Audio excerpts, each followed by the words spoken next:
आपकी अदालतमध्ये हैदराबाद मधून बीजेपीच्या उमेदवार माधवी लतांवर आरोप आहे की या आयुष्यात डबल रोल प्ले करतात. आता माधवीजी, तुम्ही राजकारणात नवीन नवीन आल्यात, आत्ता तुमचे मंत्र उच्चार ऐकले, तर तुमचं एक रूप पाहिलं, तुमच्याबद्दल माहिती गोळा करत होतो, तर मला लोकांना विचारावं लागलं.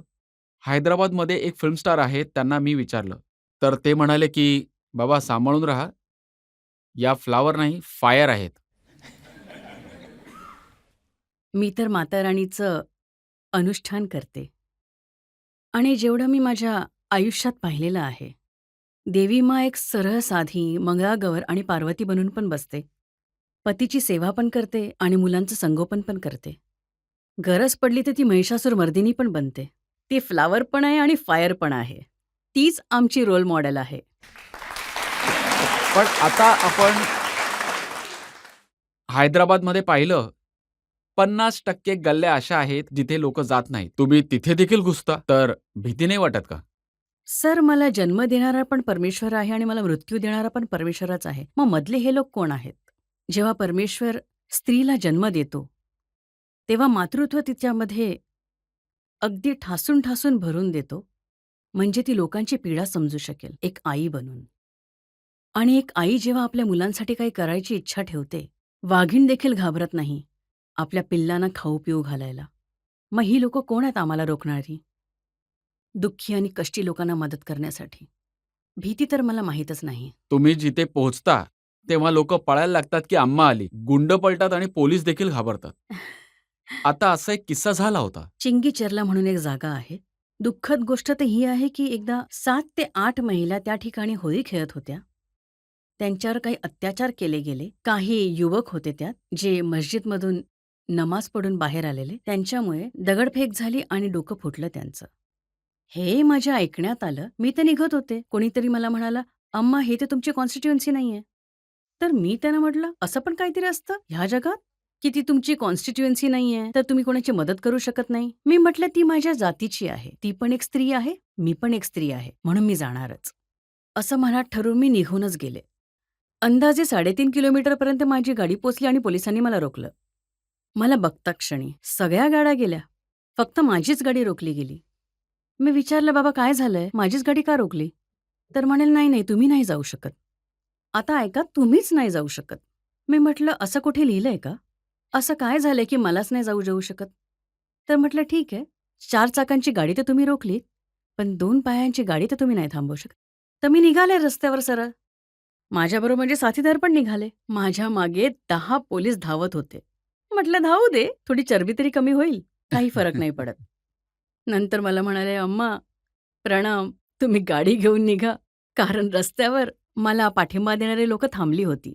तर घाबरली ही लोकं आणि आमच्या गाडीमध्ये आम्ही बसलो आणि आमची गाडी पुढे निघून गेली.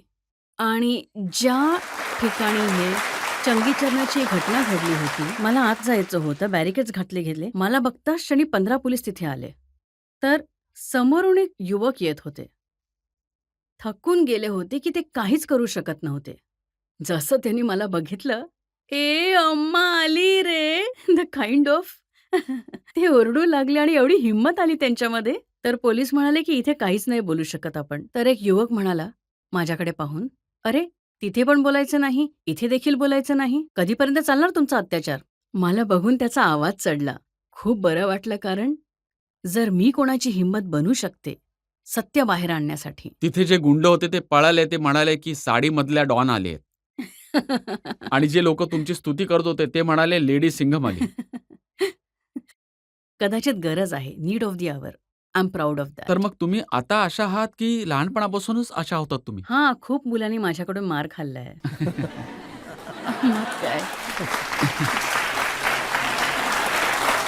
मी खूपच ट्रेडिशनल पोशाखात राहायचे आणि तुम्ही बाकी कशात दिसायचात लहानपणी त्याचा एक फोटो आहे माझ्याकडे. मला तो लोकांना दाखवायचा आहे. कुठून मिळवली आहे साहेब? आमच्याकडे तर नाहीये. खूप परिश्रमाने हा फोटो शोधून मिळाला आहे.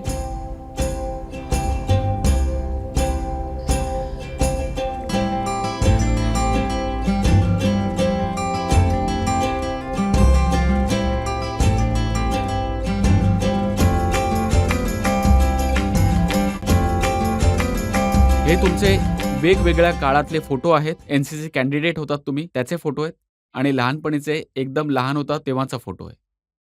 हे कसे काय मिळाले तुम्हाला? कारण जितकं मला आठवतंय 1998 मी चुकत नसेन तर, सप्टेंबरच्या महिन्यात एवढा मोठा पूर आला होता, पहिल्यांदा हैदराबादमध्ये कित्येक वर्षानंतर.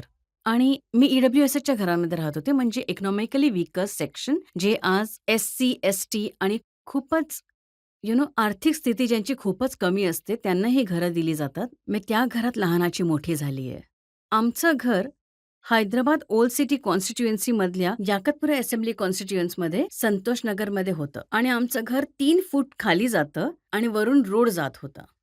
आणि एवढा पाऊस आला की सगळं पाणी घरात आलं आणि म्हणजे कमरेपर्यंत पाणी आलं होतं असं.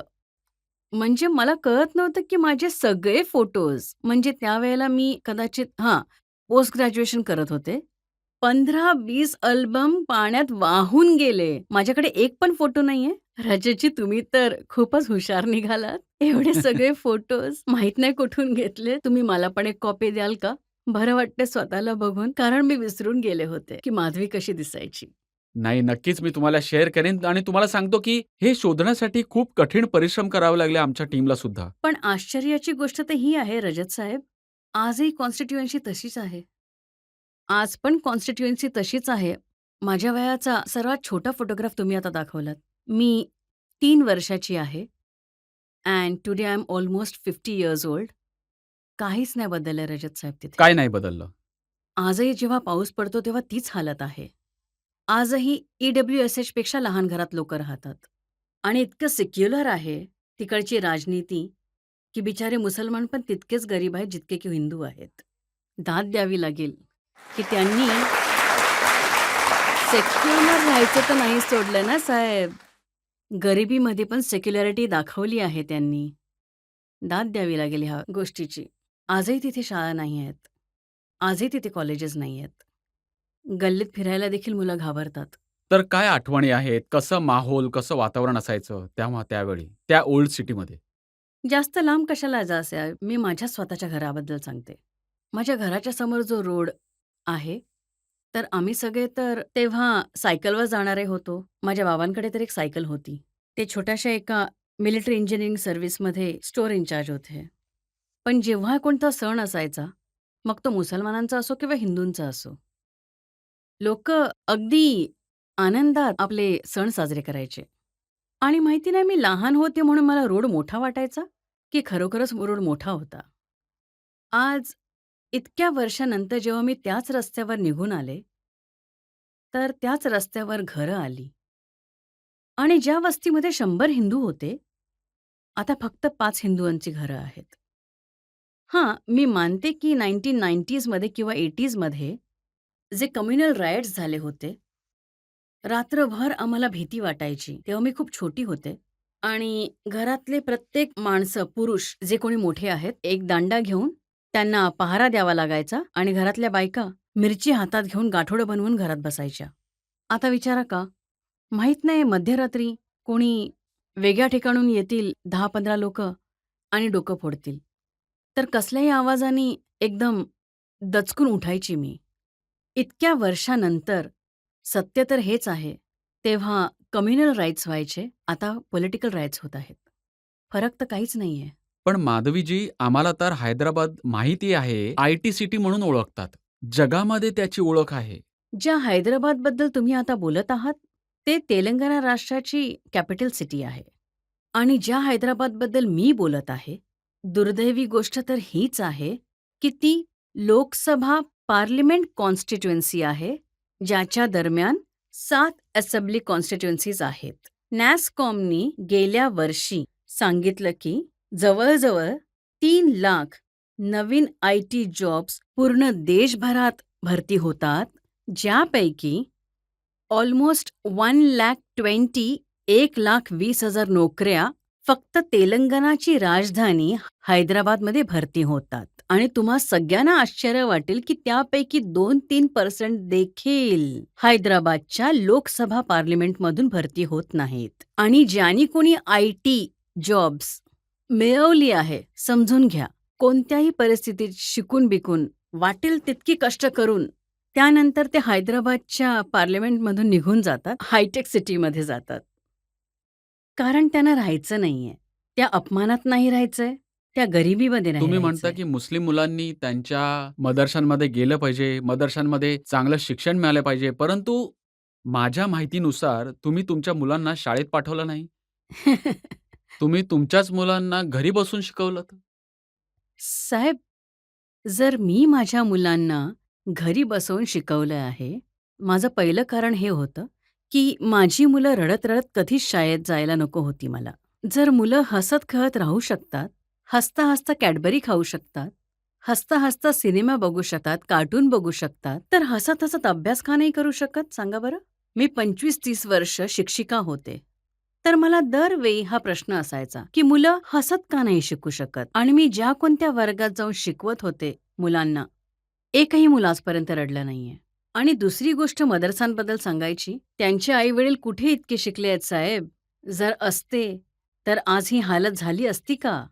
मदरसामध्ये मुलं यासाठी जातात, कारण त्यांची आई-वडील कमीत कमी 5वी किंवा 6वी पर्यंतच जेमतेम शिकलेले असतात. तर माझं हे जे एक्झाम्पल आहे साहेब, असंच काही त्या मदरसांमधल्या मुलांकडे असतं तर सर्वात आधी मीच खुश झाले असते. ते मदरशांमध्ये जे चालवणारे लोकं आहेत, ज्या मुस्लिम महिलांना भेटायला तुम्ही सारख्या-सारख्या जात असता, ते लोकं म्हणतात, की ही माधवी लता आमच्या इथे सारखी येऊन स्त्रियांना भडकावते. त्यांना सांगते, की घरातून बाहेर पडा. बरं. तुम्ही त्यांना सांगता काहीतरी काम करा. हां. तुम्ही त्यांना सांगता, की मुलं जन्माला घालू नका. साहेब, मी तुमच्या 3 प्रश्नांचं ह्याच सिक्वेन्समध्ये उत्तर देईन. पहिली गोष्ट तर ही आहे, की ज्या मदरसांमध्ये मी जेवण पाठवते, मेडिकल कॅम्प्स फ्रीमध्ये देते, त्यांना औषधं फ्रीमध्ये देतो आम्ही लोकं आणि त्यांना रोजाच्या वेळी, इफ्तारच्या वेळी जेवण पाठवतो आम्ही, ब्लँकेट्स देतो, कपडे शिवून देतो, रेफ्रिजरेटर्स देतो, कपाटं पाठवतो.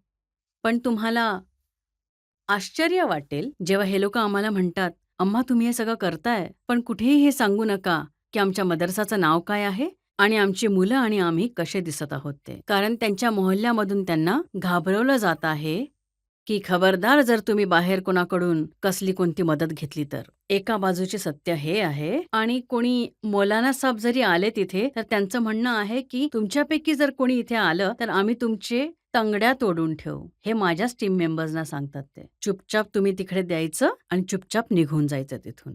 आता तुमच्या दुसऱ्या गोष्टीकडे मी येते, की आम्ही स्त्रियांना हे नाही सांगत, की मुलं जन्माला घालू नका.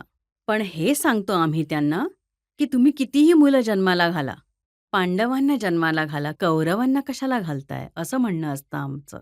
आम्ही हेच सांगत असतो त्यांना, की तुम्ही मुलांना तर जन्माला घालताय, पण त्यांना जेवण नाही देऊ शकत आहात तुम्ही. कपडा नाही देऊ शकत आहात तुम्ही त्यांना. शिक्षण नाही देऊ शकत आहात तुम्ही. तर देशासाठी काय देत आहात तुम्ही? कारण एक आई समजू शकते दुसऱ्या एका आईचं दुःख, की आई तू मुलांना जन्माला घाल, पण देशाला गर्व वाटू दे त्यांच्याबद्दल. एक लहानसं मूल ज्याला माहीत देखील नाही, की तो कशासाठी या धर्तीवर आला आहे. तिथपर्यंत त्याचं आयुष्य निघून जातं, जिथे त्याला मागे वळून बघण्यासाठी थोडाही अवसर मिळत नाही. हेच फक्त मी त्या आयांना शिकवते. जेव्हा तुम्ही अशा गोष्टी बोलता, तेव्हा तिथले लोकं म्हणतात, या हैदराबादला बदनाम करत आहेत, ओल्ड सिटीला बदनाम करत आहेत. तिथल्या मुलींबद्दल तुम्ही म्हणता, की इथे तर मुली फक्त विकल्या जातात. साहेब, ही 15 दिवसांपूर्वीची गोष्ट आहे. एक मुलगी मिडल ईस्टवरून तिने आपल्या आईला, आपल्या वालिदाला फोन केला होता तिने हैदराबादमध्ये, "मम्मा, तुम्ही आता लोकांना थाटामाटात जेवण घाला पैसे असतील तर, तुमच्या मुलीचं 18व्या वेळी लग्न झालं आहे." हे सत्य आहे साहेब. 16 वर्षाच्या मुलीचं 70 वर्षाच्या माणसाशी लग्न होतं अरबमध्ये साहेब. काय आपल्या घरातली मुलगी ही मुलगी नसते का? हा धर्म कुठून आला साहेब? मुली तर मुलीच असतात ना, माझ्या पण 2 मुली आहेत. हिम्मत असेल कोणाची असं करायची? मी हेच समजवत असते त्या स्त्रियांना. मी माझ्या मुलींचं 21 वर्षापर्यंत लग्न होऊ देणार नाही. मी माझ्या मुलींना शिकून सवरून मोठं करेन व्यवस्थित. एक आई आणि आईच्या मध्ये धर्म कुठून आला साहेब? फक्त मुलगी, प्रेम, चांगल्या सासरी जाऊ दे, एक प्रतिष्ठित इज्जतदार मुलाशी लग्न होऊ दे, सुशिक्षित असावी आणि त्यांचं घर संसार चांगलं सांभाळावी. फक्त एवढीच प्रार्थना असते आमची देवाशी. आणि तुम्हाला आश्चर्य वाटेल साहेब, अशी खूप सगळी गल्ल्या आहेत, घरं आहेत, जिथे तोंड दाबून राहावं लागतं, ज्यांचा आवाज 4 भिंतींच्या बाहेर नाही निघू शकत. जे गरिबीमध्ये त्या चिखलामध्ये 2 वेळा 4 वेळा लग्न करतात. कारण त्या पैशांमुळे त्यांना आधीच्या 8 किंवा 7 मुलांचं जेवण मिळू शकतं त्यांना. तर कित्येक मुली विकल्या जातात साहेब, घरी फक्त जेवण आणण्यासाठी. तुम्ही जेव्हा अशा रूपामध्ये तुम्ही टिकली लावून, रुद्राक्ष धारण करून, भांगेत सिंदूर भरून, मुस्लिम भागामध्ये जेव्हा जाता त्या गल्ल्यांमध्ये, मग तर येऊन देतात तुम्हाला? 8 वर्षांपासून मी खास करून ह्याच मुसलमान गल्ल्यांमध्ये काम करत आहे. पण एकदा सुद्धा, सत्य मी सांगते तुम्हाला, एकदा सुद्धा एक मुसलमान बाई किंवा परिवार यांनी मला हे नाही विचारलं, की तुम्ही कसे काय येऊ शकता आणि तुम्ही का येता इथे? हां, आता मला खरं बोलावं लागेल. आमच्या लाडक्या असज्जींची लोकं यायची आमच्या राशनच्या पिशव्या शोधण्यासाठी. कोण आहे ही बाई? कुठून आली आहे? काय करते ही? कशासाठी करते? आणि नेहमी माझे ड्रायव्हर्स घाबरायचे, कारण माझ्याबरोबर फक्त 2 किंवा 3 लोकच यायची माझ्याबरोबर काम करायला. आणि जेव्हा पण मी या मुलींकडे जाते, या स्त्रियांकडे जाते, त्यांचं दुःख समजून घ्यायला, त्यांची पीडा समजून घ्यायला, मी रिकामी हाताने नाही जात. मी 1 महिन्याचं राशन घेऊन जाते. कारण मला भेटल्यानंतर कोणतीही आई आपल्या घरी रिकामी हाताने नाही जायला पाहिजे. फक्त त्या मुलांना जेवण मिळावं म्हणून मी घेऊन जायचे. जनतेमधून आपण प्रश्न घेऊया. कोणाला प्रश्न विचारायचे आहेत का? हैदराबादचे गुंडे आणि जितके पण लोकं आहेत जिथे जे गुंडागर्दी करतात, त्यांच्याशी लढायला हिंमत कुठून येते तुमच्यात? ही हिंमत माझ्या एकटीची नाहीये. कित्येक वर्षांपासून जे हिंदू आणि मुसलमान एकमेकांशी लढत आले आहेत. मी त्यांच्यापेक्षा तर महान नाहीये बाळा. तेच कदाचित मला हिंमत देत आहेत. जर हाच विचार करत बसेल माणूस, तर काय आज आपण स्वतंत्र भारत देशामध्ये बसू शकू? कोणाला कोणाला तरी पुढे जावंच लागेल. आणि जर ती मी आहे, तर मी स्वतःला खूप भाग्यशाली समजते. पण तुमच्या हिमतीचे किस्से फक्त गुंडाच्या लढण्यात नाही आहेत. मी ऐकलं की जेव्हा लग्न करण्याची संधी होती, तर पेपरात ॲड पाहिली, मुलगा पसंत आला, तुम्ही एकट्याच त्याच्या घरी गेलात. तुम्ही तर असं म्हणताय जसं एक मुलगा मुलीच्या घरी गेलाय. मी मी मी माझ्या नवऱ्याच्या घरी नाही घुसलीये. हां, जेव्हा त्यांनी ॲड दिली होती, he is an I-I-T-N from Chennai. खूप इंटरेस्टिंग ॲड दिली होती त्यांनी त्यावेळी. आणि मी 25 वर्षाची झाली होती आणि मी लग्नच करत नव्हते. बाबा थकले होते माझ्यासाठी मुलगा शोधून. कारण खूप लांबलचक लिस्ट होती माझी, काही कमी नव्हती. सर्वात पहिलं तर हे होतं की त्यांनी हुंडा घेऊ नये आणि त्यांनी स्वतःहून येऊन स्वतःच्या खर्चानी माझं लग्न करून घेऊन जायचं. मी म्हणायची की सगळे वेद म्हणतात की महालक्ष्मीला घेऊन येताय, तर महालक्ष्मी स्वतःच्या खर्चानी तर नाही ना येणार. खर्च तर तुम्हाला करायला पाहिजे ना महालक्ष्मीला घेऊन जायला. पण परमेश्वराची कृपा अशी झाली, असं वाटतं स्वयं काशीचे विश्वेश्वर स्वयं आले. माझ्या पतींचं नाव देखील विश्वनाथ शर्माजी आहे.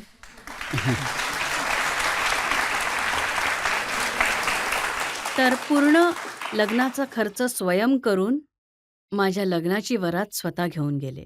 एकही रुपया माझ्या माहेरच्यांनी खर्च नाही केला आणि मी करून पण नाही दिला. तुम्ही लग्नाचं सिक्रेटचं सांगितलं. आता हे देखील गुपित सांगा की राजकारणामध्ये कसे आलात तुम्ही? साहेब, जेवढं आश्चर्य तुम्हाला वाटते तेवढंच आश्चर्य मला पण आहे.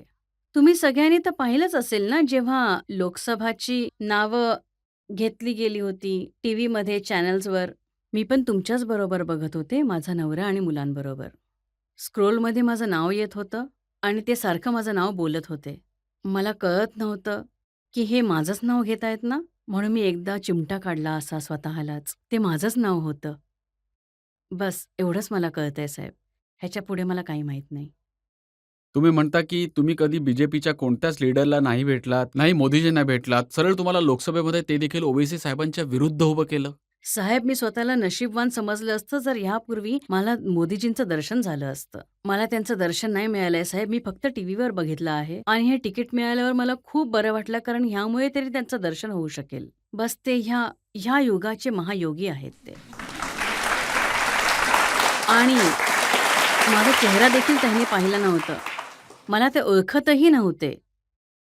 फक्त माझं काम बघून, माझं गेले 20 वर्षांचं काम बघून, चॅरिटेबल वर्क, मी 1008 नॉर्मल डिलिव्हरीज फ्रीमध्ये डिक्लेअर केल्या होत्या पूर्ण हैदराबाद कॉन्स्टिट्युएन्सीमध्ये 8 ते 10 महिन्यांपूर्वी. हे सगळं सुद्धा जाणून मी काय बोलू अशा माणसाबद्दल ज्यांचं नाव आहे मोदीभाय. ते दिल्लीमध्ये बसून सुद्धा बघितलं नव्हतं त्यांनी मला, पण त्यांना माहितीये सगळं माझ्याबद्दल आणि त्यांना वाटलं की ही लढू शकते असदच्या विरोधात आणि तिकीट दिलं मला. आता सांगा, ह्याच्यापेक्षा जास्त ट्रान्सपरंट पॉलिटिक्स काय असू शकतं? मी तर चपापले आहे साहेब. I am totally flat.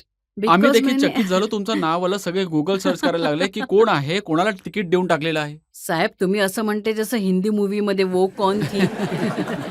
Sir, मी भूत तर नाहीये. मी पण माणूसच आहे आणि काही चांगलं करायचं आहे. ओवेसे साहेब देखील आजकाल म्हणत आहेत की वो कौन थी. तिच्याबद्दल काही आरोप आहेत माझ्याकडे.